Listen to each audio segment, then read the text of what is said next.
வணக்கம். Welcome to inside astrology. 2024 வருடம் சித்திரை மாதம் குரு பயிற்சி நடக்கப் போகுது.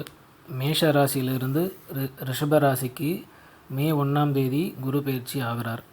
குரு பகவான் பார்த்திங்கன்னா 2025ஆம் ஆண்டு மே மாதம் வரைக்கும் இங்கே தான் இருக்க போகிறார். குரு பகவான் பயணம் செய்கிற இடம் மற்றும் பார்க்கும் இடம் பொறுத்து நன்மைகள் நடைபெறும். பொதுவாகவே குரு பகவான் இருக்கிற இடத்த விட பார்க்குற இடத்துக்கு சுப பலன்கள் அதிகமாக இருக்கும்.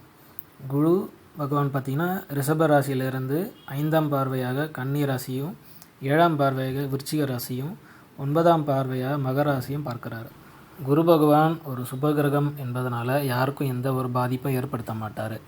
ஆனாலும் சில ராசிக்காரர்களுக்கு நல்ல ஒரு லைஃப்பை இப்படி லீட் பண்ணுறது அப்படிங்கிற ஒரு நாலேஜை கொடுத்துட்டு போவார்.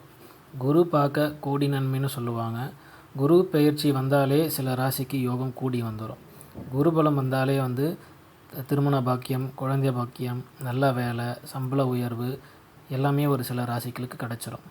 வரப்போகும் குரு பெயர்ச்சி யாருக்கு குரு பலன் கிடைக்க போகுது, ராஜாதி ராஜ யோகம் யாருக்கு, திடீர் ஜாக்பாட் எந்த ராசிக்கெல்லாம் கிடைக்க போகுதுன்னு டீட்டெயில்டாக பார்க்கலாம். மீன ராசிக்கு குரு பகவான் உங்களோட ராசியிலிருந்து 3ஆம் வீட்டில் சித்திரை மாதம் முதல் பயணம் செய்ய போகிறாரு. உங்கள் ராசி அதிபதியான குரு பகவான் 3ஆம் வீடான தைரியஸ்தானத்தில் அமர்ந்து 7ஆம் வீட்டை பாக்கியஸ்தானம், லாபஸ்தானத்தின் மீது குரு பார்வை விழுகிறது. திருமணத்திற்காக காத்திருந்தவங்களுக்கு திருமணம் கைகூடி வரும். திருமணமாகி கோர்ட்டு வரைக்கும் வம்பு வழக்குன்னு சென்றவங்களுக்கு ஒரு முடிவு வரும். சிலருக்கு மறு வாழ்க்கை அமையும். எனவே தைரியமாக நீங்கள் ஜாதகத்தை எடுத்து வரன் பார்க்க ஆரம்பிக்கலாம். நல்ல முறையில் கைகூடி வரும். வைகாசி பிறந்தாலே கிட்டி மேலே சத்தம் உங்கள் வீட்டில் கேட்கும்.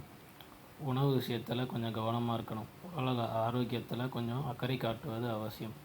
குரு பகவான் பார்வை சாதகமாக இருப்பதால் ஆன்மீக பயணங்கள் செய்வது நல்லது. தொழில் வியாபாரத்தில் சில நேரங்களில் லாபம் கிடைக்கும். ஏழரை சனி காலம் இருப்பதால் பண முதலீடுகள் கவனம் தேவை. கிரகங்கள் உங்களுக்கு சாதகமற்ற நிலையில் இருந்தாலும் உங்களோட இறைவன் அருளால் உங்களுக்கு நன்மை நடைபெறும். வாழ்த்துக்கள்.